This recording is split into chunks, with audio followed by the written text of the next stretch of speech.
Podem dir sense cap mena de por que Barcelona és una ciutat profundament proustiana. A Barcelona hi ha una de les biblioteques proustianes més completes i riques a nivell internacional, que és la Biblioteca Ferran Cuito. I després a Barcelona hi ha també una societat d'amics de Marcel Proust. Per tot això, l'any en què se celebrava, es commemorava el centenari de la mort de Proust, per tant és l'any Proust com s'ha celebrat a França, havíem de fer alguna cosa, havíem de sumar-nos en aquesta celebració. Què millor que fer-ho a través de Lluís Marsans, que és el principal intèrpret plàstic del món narratiu de Marcel Proust.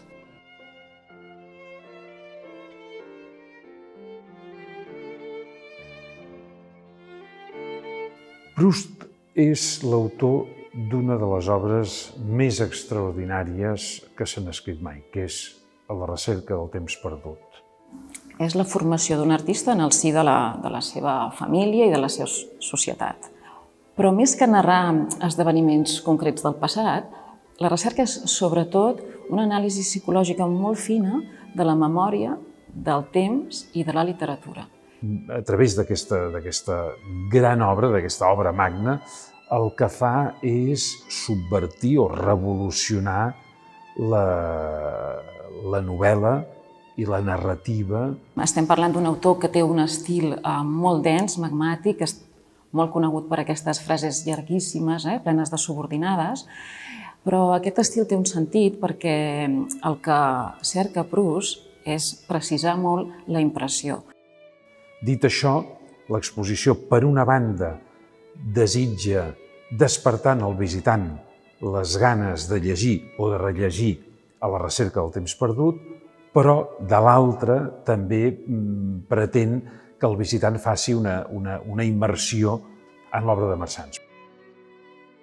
Marsans és un artista barceloní, català, que durant la Guerra Civil la seva família s'exilia a França i ell viu aquest París que encara una mica respira aquesta Belle Époque que Proust ens retrata, un món que ha desaparegut o està ja en tren de desaparèixer.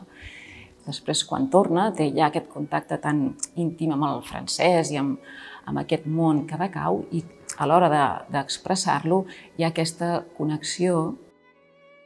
L'obra de Marsans és evident que transcendeix el món de Proust, però tot ella es pot dir que traspua una estètica i uns plantejaments plàstics que en el fons són propers a Proust. Tot i que Marsans anirà també per camins de l'art abstracte, és la lectura de Proust qui el recondueix cap a aquesta figuració, que és una figuració, de fet, molt especial, perquè segons quins retrats que fa, semblen pràcticament taques. Ell deixava que a partir d'una taca, un determinat personatge, un determinat escenari o una determinada escena de la recerca del temps perdut agafin vida pròpia. Són aquestes siluetes evanescents, molt expressives, però d'un món que sembla que ja ha desaparegut, que tot i així és molt brillant, molt captivador, però també alhora ens mostra aquest aspecte destructor del temps. Jo crec que l'intent inacabat d'il·lustrar A la recerca del temps perdut, que du a terme Marsans durant prop de mig segle, és probablement el fil conductor que travessa i que relliga tota la seva obra. I és en aquest sentit que penso que estem davant del seu projecte de més envergadura.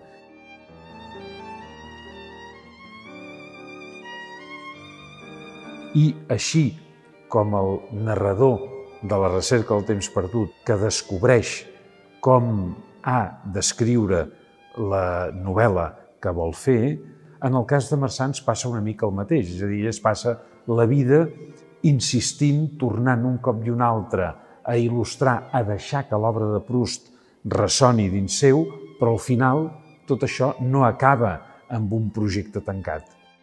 Com Proust concep l'art, és proper aquesta interpretació que fa Marsans.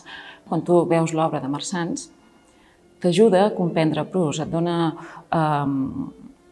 un aprofundiment, un enriquiment de la teva pròpia lectura.